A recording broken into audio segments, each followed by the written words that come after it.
Hi, and welcome to Healthy Living. I'm Debbie Lyons. I am here today with Kelly Presnell, Director of Marketing and Public Relations here at Hilton Head Hospital. And we have a fun show today, really informative. Right. We're looking forward to it. Right. As we both sort of... We're on location. We are, which We're is on location, awesome. right. We don't typically veer out of our normal set. But Field trip. Field trip, right. We wanted to show off our rehab department. We have such a strong rehab department here at the hospitals. Specialties of pediatrics and adults, comprehensive, physical therapy, speech therapy, occupational therapy. So we cover the gamut of rehab services for the area. So Ruth Hyde is going to be here. Perfect. She's the director. She is a practicing occupational therapist as well. So people may come into contact with her as a therapist. So she's very knowledgeable and supportive of the efforts of the hospital. And you all have two locations. Right, Hilton Head Hospital and out at the Bluffton Okatee Outpatient Center for peds, and in the hospital for inpatient rehab as patients need to be discharged home from an illness. This is going to be great. Let's talk to Miss Ruth. Great, she's great. Yeah.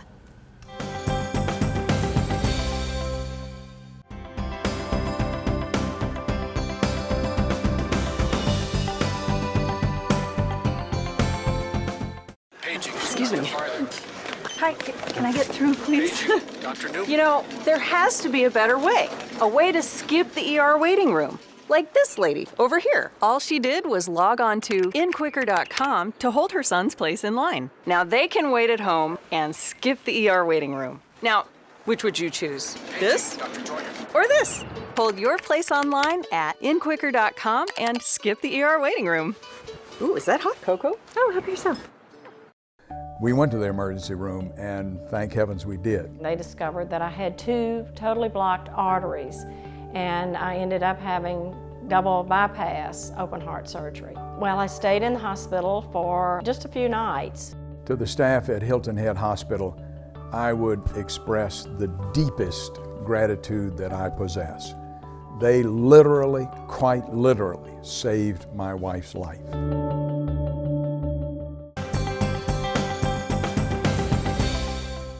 Hi, we are here today with Ruth Hyde, Director of the Outpatient Rehabilitation Services. Thank you so much for joining us today. It's really fun to actually see this fabulous building that you're in and where you do all the rehab. Talk to us a little bit, Ruth, if you will. You are the manager.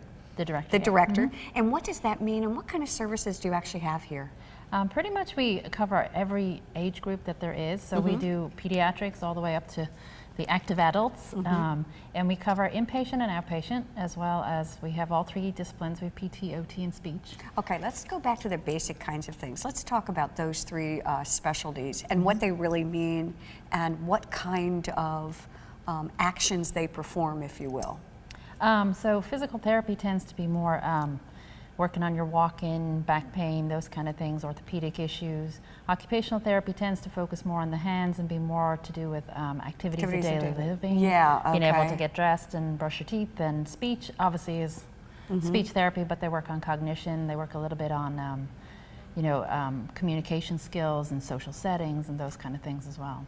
How does a person, and when does a person actually come to physical therapy, or what do you call it, just outpatient rehab therapy in general? Yeah. Okay, rehab therapy in general.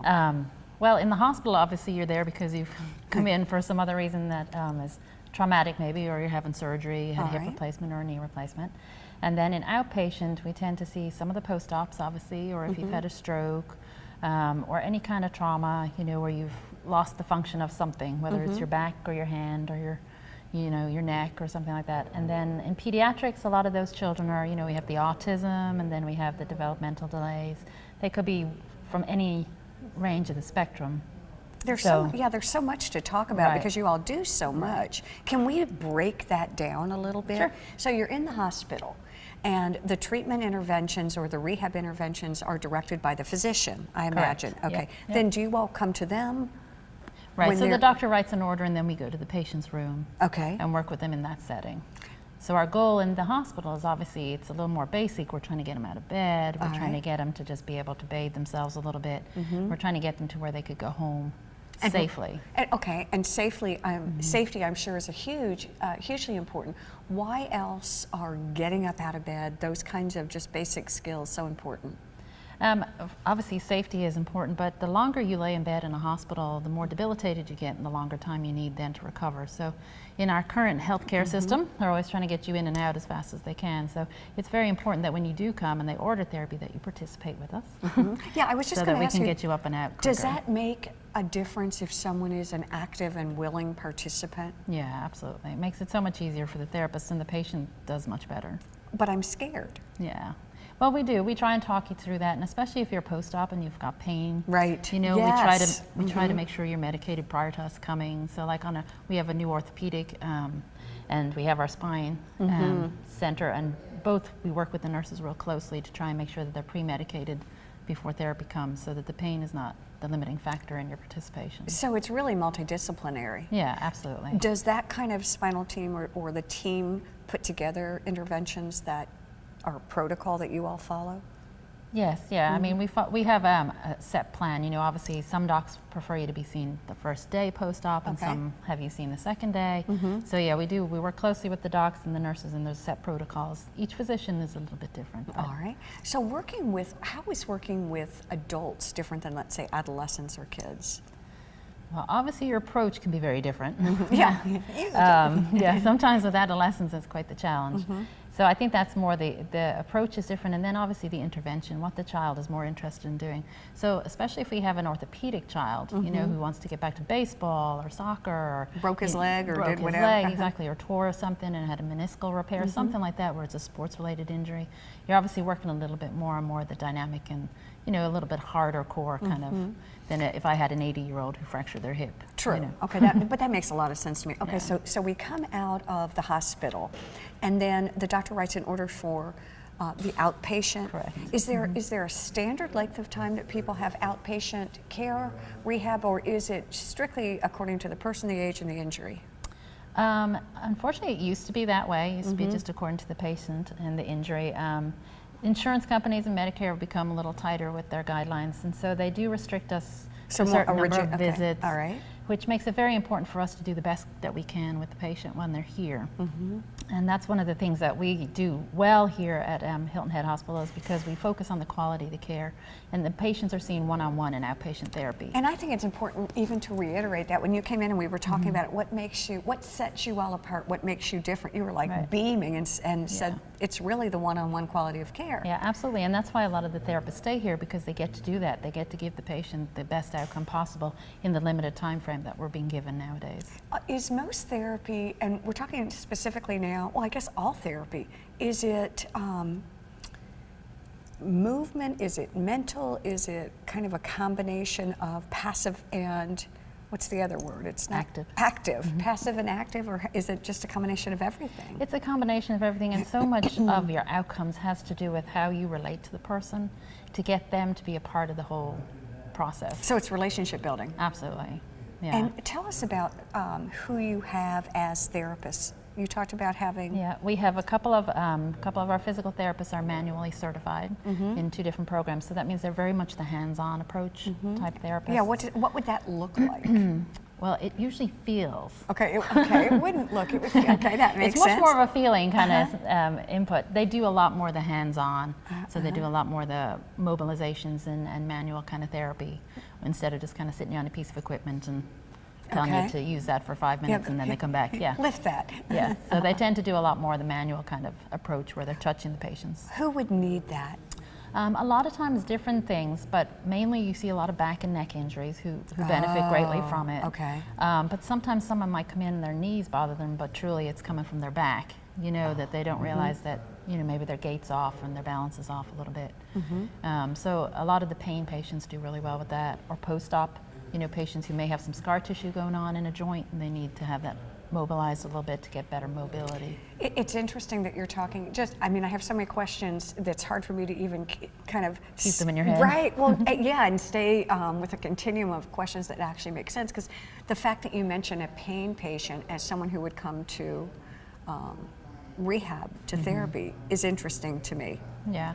Well, Chronic pain? Yeah, people can have chronic pain, and the docs are doing their part of it, and sometimes it just has to do with teaching them, better ways to stretch, or maybe looking at their environment, changing their environment, or maybe there is something structurally wrong that the therapist can manually fix or assist with.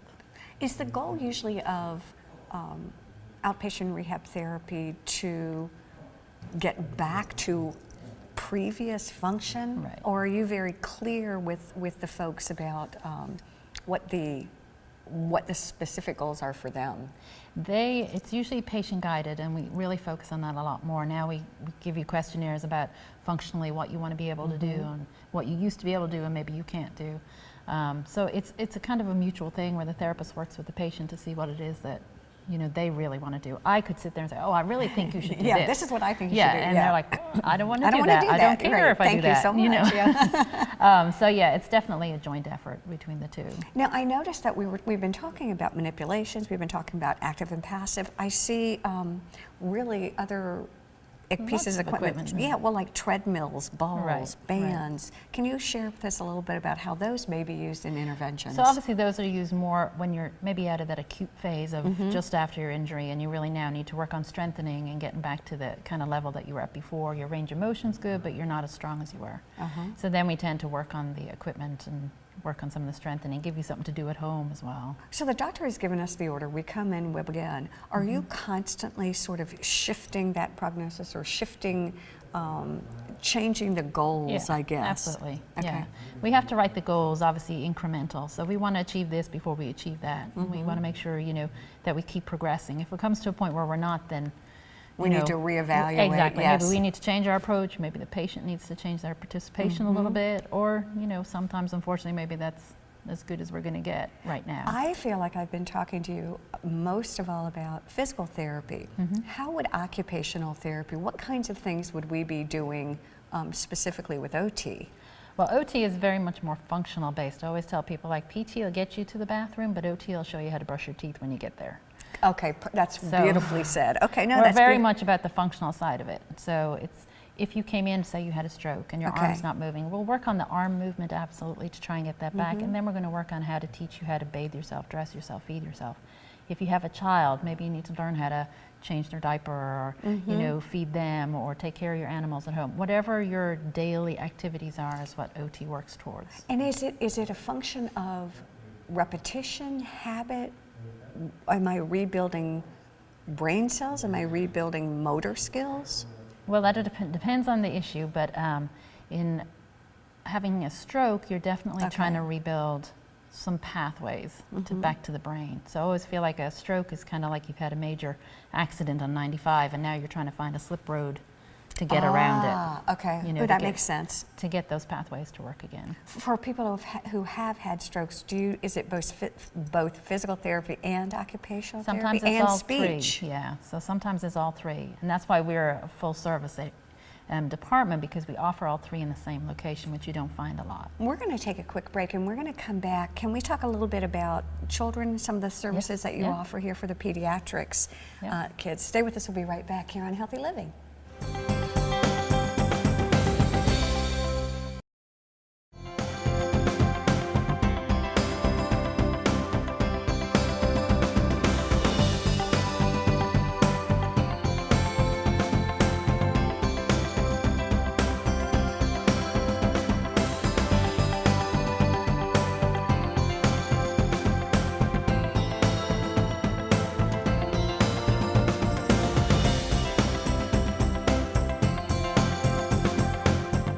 Excuse me. Hi, can I get through, please? Dr. Newman. You know, there has to be a better way. A way to skip the ER waiting room. Like this lady over here. All she did was log on to inquicker.com to hold her son's place in line. Now they can wait at home and skip the ER waiting room. Now, which would you choose? This Dr. Joyner. or this? Hold your place online at inquicker.com and skip the ER waiting room. Ooh, is that hot cocoa? Oh, help yourself.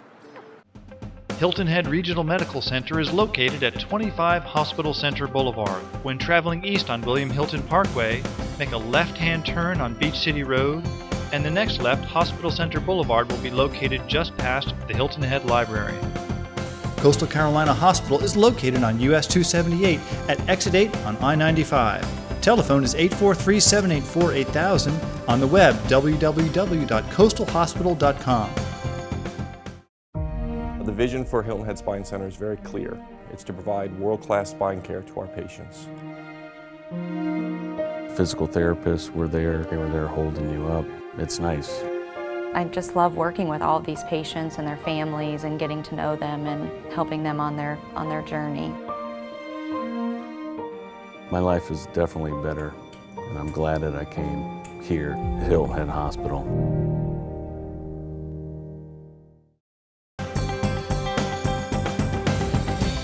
We are back. Again, we're here with Ruth Hyde, who is the Director of the Outpatient Rehabilitation Services here at Hilton Head Hospital, and it's really fun talking to you. I think we're getting tremendous insight into what this department, what you all really do here, and it's pretty impressive talking about the 3 different areas: speech therapy. Help me. Look at her. She's like, come on, you can do it, Debbie. Yeah, physical therapy and occupational therapy. Yes. There, I There did. you I go. just needed Good a job. little prompting here. I'd like to talk. We talked in the first segment a lot about adults. Let's talk a bit about some of the services that you have here for younger people, children. for the kids. Yeah, we offer pediatrics both here on the island, and then we have a clinic out in Bluffton, just near Sun City. And both places offer PT, OT, and speech. And they see the child from 0 to 18, you know, depending on the child's need. I was just going to say, let's talk me through 0 to 18. What are some of the specific things that would prompt a parent or a physician to recommend the services? Physical therapy, occupational therapy, and speech therapy. I'm going to keep practicing this. It depends. It varies a lot. Sometimes there's a definite, you know, something occurs at birth and there's a developmental issue. Other times it's autism that occurs and it gets picked up later as the child gets a little bit older. But we do offer free screenings for parents. So sometimes screenings? Right. So sometimes the doc might say, well, he's a little bit behind, and maybe the parent, you know, is concerned. They can come and we schedule free screening for whatever discipline they might need, and then the therapist could give them a better idea. I would call you and say, I've got a child here, and you would set up an appointment. How does that really work and look? So basically say, you know, the parent went to the doc and he said, well, he's okay, he's just on the edge, or, you know, maybe he's not articulating correctly, or maybe he's not writing as well as the other children in his class. I didn't realize that you had that screening. So what the parent could do, sometimes the docs tell them that we will do the free screenings, but other times just so the parents know that they can come and they just call us and say, you know, I'm concerned about my child, or I'm concerned that they're a little bit behind in this. Or, see, I had no idea. That's really cool. What would a screening actually look like? What kinds of actual techniques or things that you do? It varies from each discipline. Okay. So it depends on what they're looking at. So it would be all 3 of our little... Not necessarily. If they called and you know, we feel like they need all 3, then yes. All 3 would sit in together. But a lot of times they would do stuff that's age appropriate, obviously, just a generalized screening. They're not going to do a full-blown evaluation. So it takes about 15 minutes or so. Depends on the child. Sometimes they come in and it takes 15 minutes just to settle them down in order to do the screening. Exactly, engage them in the process. And what happens if the screening is positive for potential issues? Then they go back to the doctor, and then recommendations begin? Right. We have a letter now that we would send out to the physician and say, you know, we did this screening and we feel like they would benefit from, you know, physical therapy, OT, or speech, or whatever it is. And will you please send us a referral? Or the family could follow up as well. And how often do young people actually come in for treatment? Now, again, it varies from the age of the child up. Most of our children come about twice a week. Okay. The timeline varies. Like some can tolerate an hour, some can tolerate an hour of PT and OT together. Others, like the smaller ones, like your little babies or whatever, they maybe tolerate 30 minutes of a session.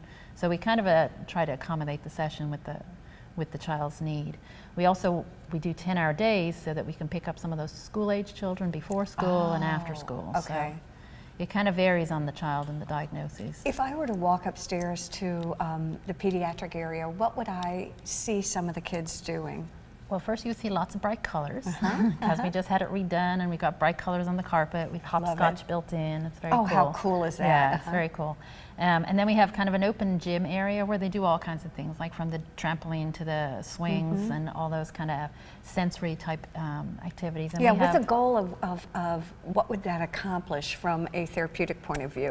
For some children, it's important for you to educate the child on how to calm themselves down. All right, especially if self-soothing? they're, especially if they have a little bit of autism, or just even some of the general kids are just very high-spirited, as people call I them. like it high-spirited. High-spirited. I have nieces and nephews who are That like are high-spirited, Yes. yeah, don't we all? So, you know, sometimes using those sensory things is to show them how to calm. So we often do the swinging and the, you know, trampoline prior to doing the therapy, where we maybe want to sit them down and have them focus on handwriting, or we're having them focus on articulation. So we kind of have to give and take with children a lot more than you do with adults. Is it a group setting? Would it look like active play?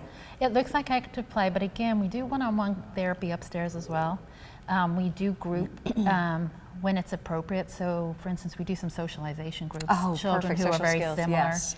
And we also, some of our therapists go out in the community, like if they want to go to the playground and see how they interact with children in the playground, or mom says, you know. Oh, so in the natural environment they'll go, oh, that's amazing. So we do offer that as well. And we'll go to, like, if they want to go to the grocery store, mom has a problem with, you know, them going to the grocery store, or they can't interact there. It depends on where the need is, but yes, we do offer that. It sounds really holistic. It sounds like you really get to know the kids. And oh my gosh, yeah. Yeah, the kids are like family. You know, you see them coming in now, and everybody knows them. You know. Well, it was funny. One of the therapists was walking by before we started. She's like, "Yeah, the kids are upstairs. They're all having a great day." They're being quiet at the moment. I don't hear any. Yeah, my office is right next door to the pediatric department, so there are days when not much work gets done in my office because I actually go in to see what's happening, and then I get sucked into the whole. Oh, I'm sure. Well, and you said screenings. Really, any of us can call in for a screening, but typically our referrals made through the physicians, family docs, or pediatricians? Yes, pediatricians usually, or sometimes, you know, they go to a specialist, maybe up in MUSC or some of the local hospitals. And then come down for the follow-up treatment. Yes. Is there a typical length of stay? Again, it's very dependent on diagnosis. We have had children here, like maybe who've had Down syndrome, who are here from birth till. Right.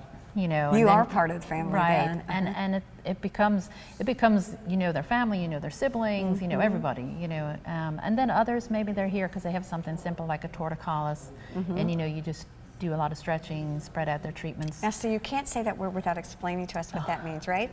A torticollis is when sometimes when the baby's kind of a little squished inside, and when they come out, their neck muscles are a little tight, right? And they can't. And you just have to kind of work on stretching those out. Yeah, and it's very important too because the child has to be, you know, if you think this is your norm, but really this is your norm. That's true. You know, it throws your world off a little bit. I never even thought about that. Is that typical of what you would see? And that's just a matter of stretching? That's one of the ones we see, yeah. And that can't but that's a short-term kind of one. That's okay. why I kind of brought that one up. You wouldn't usually see them for very long. What about speech therapy again? Recommended by teachers? Recommended by... Yeah, and again by the pediatrician. So maybe it's something simple like an articulation, or maybe they're, you know, severely autistic and they're not really speaking. And so in those situations, we've started using a lot of what we call augmentative technology. And yeah, I wanted to talk about it now. Yeah, so what we're trying to do is... New word, guys, augmentative technology. So it's trying to find a way of communicating for these children. All right. Years ago, we used to just use the pictures, you know, and we'd make little picture boards and they'd go home with their pictures. And now we've... In order to communicate, right, they would point what they wanted. And now, obviously, most people have iPads and iPhones, and there's so many apps out there. So we've kind of gone down that route, and we've gone through lots of different apps, and we find different ones that work for different children. Give me an example. Pardon me of what that. Well, what would that look like? Would that be different things? Like there's one out there that, like, if the child picks a mouth, then it'll, when they go to talk, it talks back to them. You know, things to try to engage them in, like a game or an activity. We have other ones that just have the pictures, like if they're totally nonverbal, they can just point to the pictures and it says the word for them. And then would it literally, you would develop till eventually you were typing in words? No, they never have to do that. They just would push the pictures to get their needs made, you know, because that's a lot of times with these nonverbals is they're so frustrated. Yeah, they know what they want. Right. They in their mind, they just can't articulate it. I never thought about that. And so there's lots of different things, and we use the iPad, of course, with, you know, OT and everything because of all the different games that, you know, depends on what we're working on with them. But it's nice because it's something that lots of people have at home. And a lot of these apps you can find out there are free. So again, it's easy for them to carry it on at home. One of the things that's interesting in just walking around and looking at the services that you offer here, and we talked a little bit about treadmills and all kinds of crazy things that you wouldn't think of as being part of an intervention. I noticed you have a great pool. We do. We have it's pretty much a full-size pool. It used to be a volleyball pool, so we've kind of 2 shallow ends and the middle is deep. Like it. Yes, and it is always around 89 to 92 is the temperature. All right. So it's not for swimming, but it's for therapeutic exercise basically. So we see a lot of back pain, or sometimes we see the pre-ops, post-op patients, anyone who needs to be in that environment where it kind of offloads some of the weight, you know, from your body. For what would you need to do that for? Well, say, you know, you've been debilitated for a long time, or the pain is limiting you from being able to walk long distances. When you go in the pool, the warmth helps, obviously. And then the other thing that helps is, you know, you're now able to strengthen and walk, you know, exercise without doing it on land. So it's easier to do it in the water than it is to do it on land. I never even thought about that. And then they can transfer from... So for instance, say again, you had a stroke or something like that, we do have a chairlift, so it's easy for them to get in and out of the pool. They don't have to go up and down the stairs.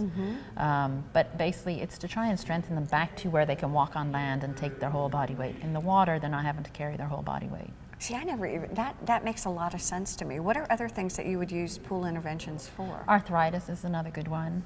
Now, how would that? Because the warmth helps to limber up the joints a little bit. Okay. And then you tend to get more range of motion, and again, you're working on resistance and stuff like that without having to do it on land.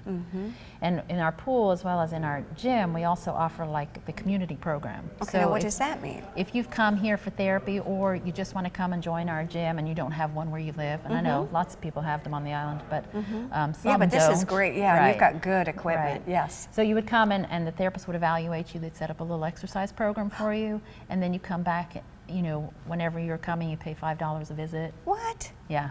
That's a great program. With a therapist that would actually say yes, I think?